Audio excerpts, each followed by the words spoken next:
Well, hello, welcome again to a read through of Romans, and I got up to beginning of chapter 2. This chapter gives a transition from what Paul sees as the plight of the Gentile to what he sees as the plight of the Jew. Paul argues that in relation to the righteousness of God, both groups, the Gentiles and the Jews, are in the same position. The Jew looks down upon the Gentile sinner. So the Jew who looks down upon the Gentile sinner turns out to be in exactly the same position. Now, throughout chapter 2, especially in verses 17 to 29, Paul seems to have in mind an imaginary Jewish opponent, a sort of man of straw whose objections he tries to demolish. He uses this technique quite commonly in this letter. So it begins with Dio an apologetos o anthrope pas hokrinon. En ho ga krines ton heteron, si auton katakrines, taga auta prases hokrinon. Dio, we've seen before, it's dia plus hot, for which reason, second person, you are, O man, everyone who judges, you are unapologetos, you are without excuse. That's that alpha privative plus linking new, and then the apologetos, without defense. It is really almost a law court term here that you've got no way of defending yourself. So wherefore, O man, each one of you who judges, you are without excuse. En ho, you've got to supply something here in the way in which, for the way in which you judge ton heteron, the other one, that is your fellow. Katakrino is to condemn. You condemn siauton yourself. So in ho, by which measure, in the way in which you condemn the other, you condemn yourself. Taga, for you are conducting, you the one judging is the subject, you the one judging, you are doing ta outa, the very same things. Oidamin de, it's a variant reading here, hoti tokrima tu theoestin kata alethian, epitus tatoi auta prasontas. But we know, and this is from oida. Oida is sometimes used in the sense of to know a fact rather than to know by experience, which is more gnosko. It's a little bit as in German, kennen is to know a person and wissen is to know a fact. So Greek has these various words for knowing, just as German does. So for we know that the judgment, tokrima, of God is kataletheon, almost adverbial here. It's sort of like in accordance with, so it is in truth, or is truly, you could take it adverbially here. For we know that the judgment of God is truly upon those, and it goes with the prasontas, doing ta toiata, such things. Logisde de tuto o anthrope, hokrinon tus ta toiata, and then it's on the next page, prasontes. I'll get to in a minute. For, now this is second person, it's middle, logisdomai.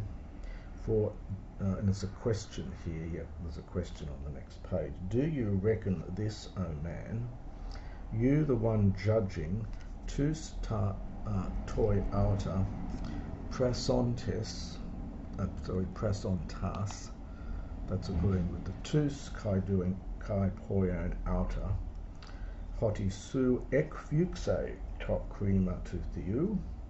So do you reckon this, O man, the one judging those doing such things, ta toiata, you judging them and doing outer, the very same things, do you reckon that, so this is hoti after the logis day, that you will escape the judgment of God. This is a future second person, goes into the middle. So it's fuxamai, and this is second person singular from ek fugo, that you will escape the judgment of God. Or tu plutu tes krestotetos autu kai tes anokes kai tes makrothemias kataphrones agnoon hoti to kreston to theou es metanoian se age. So another question. So it's as though Paul has set up this straw figure here, this straw man that he's going to argue against. So he then has another rhetorical question here. So,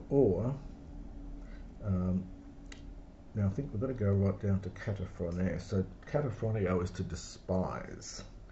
So do you look down upon, do you despise, and it takes a genitive, the wealth of the kresotetos, kindly disposition or goodness, connected with Christos, of course. So do you despise the wealth of his kindly disposition, and again genitive after kataphrones, and noke is forbearance. It's connected with, it's ana plus the echo root, to put up with. So it becomes an abstract noun, anoke, forbearance, and makrothemias, long suffering. Literally great heartedness, but often translated as long suffering. This is from agnoeo, it's an epsilon contract verb, so being ignorant that, to kreston, krestos is normally an adjective, but it's with top, he was a neuter, so it's the goodness. It's really picking up the krestotetos here. Being ignorant that the kindness of God, or the goodness of God, age, leads you as metanoian, to repentance. Katadeten skleroteta su kai ametanoeton kardian thesaurides siauto organ in hemera orges kai apocalypsios dikaia chrysias to theou hos apodose hekasto katata erga autu. I'll just pause there. Now the kata here is something like, well, according to, so in accordance with, or perhaps by. And so by the, well, sclerotes is hardness. It is a noun here. In English, you often translate this, take these two, this one is an adjective, but this is often taken as an adjective here and taken with kardian. I think grammatically it's really your hardness and your unrepentant heart. But the tane grammatically goes with the rotes, it's accusative here. And this is a two-termination adjective, hence the ending, because it's a compound of alpha privative and meta and then noeo, so unrepentant.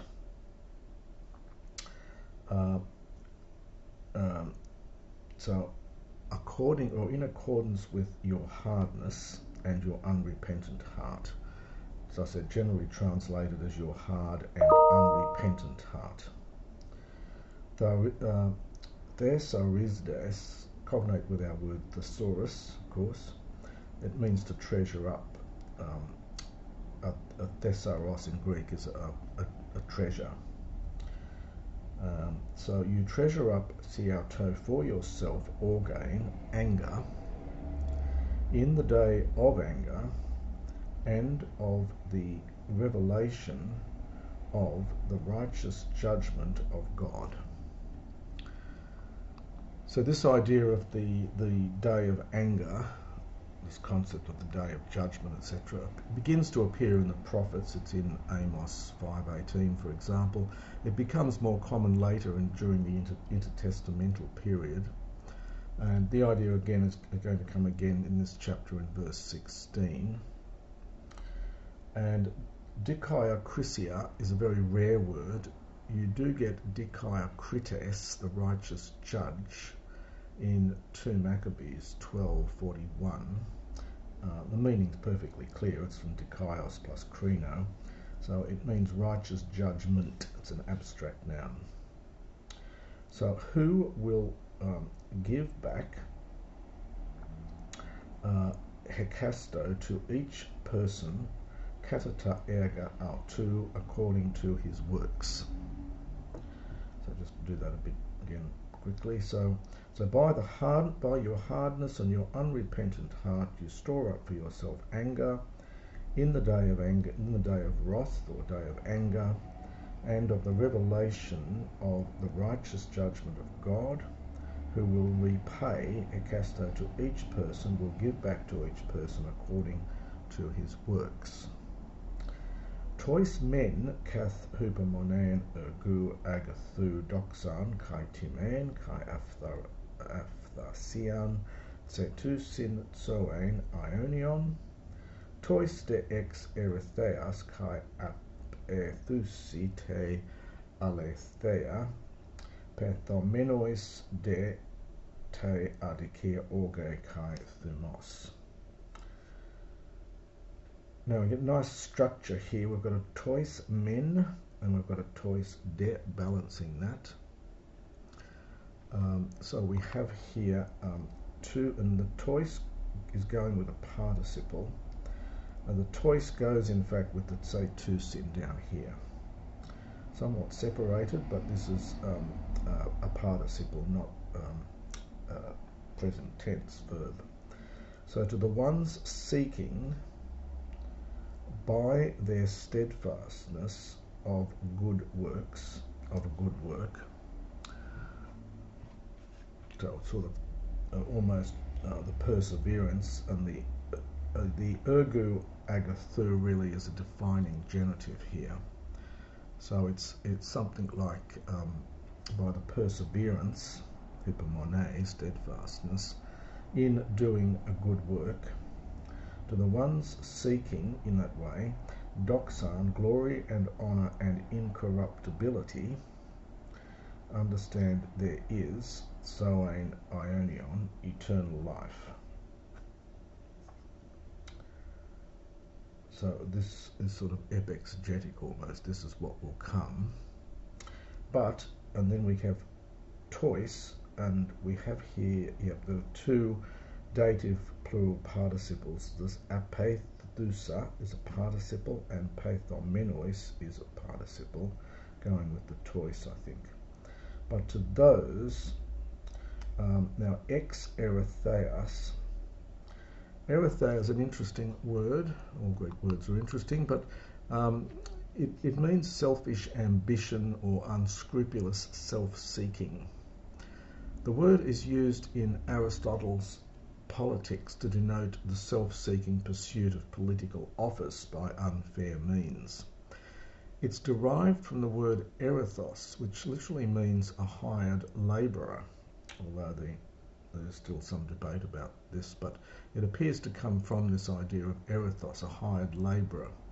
That is, a person who was employed and was used to describe, so a person who was employed as a canvasser to forward the political aims of his master. So we have people like this day who get employed by political parties to push their particular stance, and this seems to be the derivation of this. And then the abstract noun erythea is simply an abstraction from that, meaning selfish ambition or unscrupulous self-seeking. So to those who by means of selfish or from selfish ambition are disobedient to the truth, but obeying obeying unrighteousness, Patho this would be middle here, to those being obedient to unrighteousness. Patho in the middle means to obey. Patho, I persuade, and pathomai in the middle, I obey, and it takes a dative. There is understood orge kai thumos, anger and rage. I'll come back to that. Slightly different structures between the two parts of the sentence. Up here we had soein ionion in the accusative, and now we have the orgain kai thumos. Technically, these ones here probably should be in the accusative. They're really accusatives back up here after the apodose. So he says, who will give to each according to his works, and then you've got etc., etc. He will give, understood, life eternal, and then you've got to supply, he will give anger and rage. But in these long sentences, Paul's grammar often gets a bit confused, and this is what's happening here. So that's why this should be in the accusative technically after the apodose. Interesting point about orge kai thumos. It seems that the former, the orge, is a kind of internal anger. It's almost kind of internal anger, the anger you store up in yourself. And thumos, by this stage, it has many meanings in earlier Greek, but by this stage thumos has the sense of rage. It's more of an external anger, where you let your feelings be known. So just to do that bit again, because it's complicated. So from 6, who will give to each according to his works, to the ones seeking by means of steadfastness of good work, which results from good work, those who seek glory and honour and incorruptibility, understand he will give life eternal. But to the ones who by selfish ambition also are disobedient to the truth, obeying unrighteousness, understand he will give anger and rage. Slightly complicated little bit there. Thlipsis kai stenochoria epipasam psukein anthropou tu katu gadzomenu tokakon iudaiou te proton kai helenos. So thlipsis is tribulation, and stenochoria, well, generally we translate as distress or anguish. The original, it's got to do with being enclosed in a small space. It's distress caused by confinement was the original sense of this. The distress caused by being locked up. But then it simply comes to be a general word meaning to just distress or anguish. So tribulation and anguish upon every soul of mankind, really, for the anthropou, or soul of a man, I should say, the one who is performing or doing that which is evil, both firstly of the Jew and also of the Greek. Doxa kai time kai erene panti to ergadzomino ton kathon ton agathon iudaia to proton kai helene. Sorry, Helene, I should say.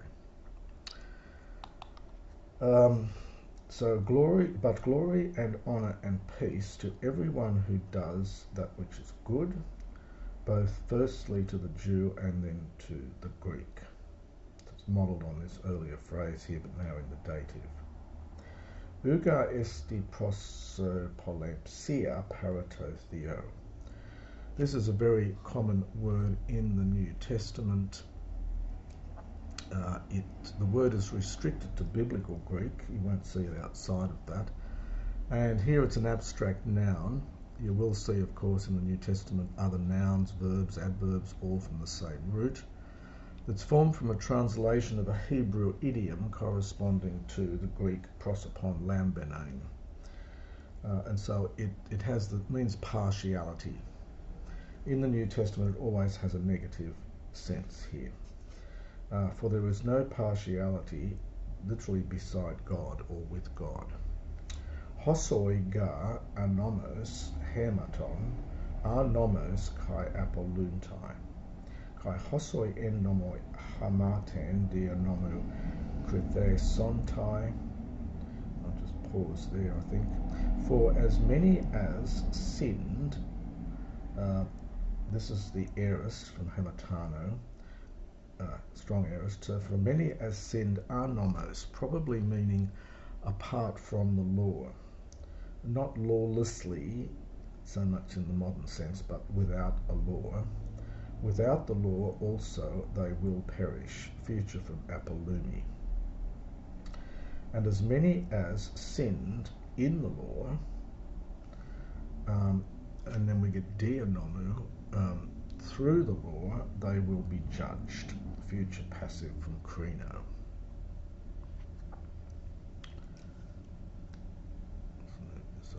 Here. So 13, Uga hoi acroatai nomu dikaiu paraterthio, ala hoi poietai nomu dikai othesontai. For, not, now this is the hearers, it's first declension acroates, first declension masculine noun. There is a verb acroatamai, to listen to hear, and this is just the noun from that. Those for the ones who hear, the hearers of the law are not declared just with God, but the doers of the law will be declared just, will be declared righteous. This is the future passive. Hotan ga ethne ta me nomonekon ta fuse ta tu nomu poiosin, hutoi nomon mea contes hiatois asin nomos. For whenever the ethne, here as I said, I think it's best to translate this as Gentiles here. So whenever the Gentiles, the ones not having the law, they do, subjunctive from poio, they do by nature the things of the law, they, not having the law, are our law to themselves. So for whenever the Gentiles who don't have the law do by nature the things of the law, they themselves not having the law, they are a law unto themselves. Slight mixture of singular and plural here. We just note that this sentiment really is quite in opposition to the Talmudic teaching in Paul's own day. The Jewish teaching of the time said that no deed of the heathen was acceptable to God unless it was accompanied by a desire to convert to Judaism. This particular verse also was downplayed by the Reformation Protestants. They said not to take this too literally because it seemed to go against other things that they wanted to say. So it says here, whenever the Gentiles who don't have the law do the things of the law, they, not having the law, are a law to themselves. Seems fairly innocuous, but so hoitines en deik nuntai to ergon tu nomu, grapton entais cardiais auton, sum marturuses auton tes son edesios kai metaxurelelon ton logismon, cat ergorunton e kai apologumenon. So the very ones who, so they who reveal, this is from en deik numi, it's just it's one of the few me verbs in the New Testament. So they who show forth the work of the law, or show forth that almost, the work of the law, understand, is grapton, it's agreeing with ergon, is written in their hearts. And now we have genitive absolutes here. So the subject of the genitive, the first participle here, is son eidesis, which is a word meaning conscience. Literally it means co-knowledge, and then it comes to mean sort of reflective knowledge. The word does appear in Menander, but not Aristotle, and the concept itself is discussed by Epictetus, the Stoic philosopher. It appears first in biblical Greek in the Wisdom of Solomon, 1710, a work I mentioned in connection with chapter 1, with its full modern meaning. Its use in the New Testament is mainly Pauline. It's one of those few Christian concepts that's specifically derived from the Greek and not the Hebrew. So it's their consciences bearing, or their conscience bearing witness with them, and metaxu aleilon, tone logismon. We'll get another genitive absolute. Literally among themselves. And there are two ways you can take this. It either means among themselves, that is between different individuals, or it could also mean in mutual debate between each person and their conscience. So I'll leave the commentators to say more about that. And it may, given the context, that may be more to the point. So their conscience bearing witness together with them, and among themselves, their thoughts, that's the logismon, and then we get two participles in the genitive, part of the genitive absolute, either condemning them or apologumenon, defending them or excusing them, giving them defence. Again, these are law court terms. Categorio is to condemn, and the apologumenon is to defend. So it's either, or perhaps accuse, not condemn, sorry, categorio, to accuse. So either, so their thoughts either accusing them or defending them, literally. En hemera hoti krine hotheos ta kryptoton anthropon katatot euangelion mu dia Jesu Christu. In the day when God judges, it's present, ta krypta, the hidden things of men or mankind, in accordance with my gospel. Paul often uses this word my, but the euangelion, my gospel, through Christ Jesus. Again, notice the order here, it's different to what we had in much of chapter 1. And that is the first part of chapter 2.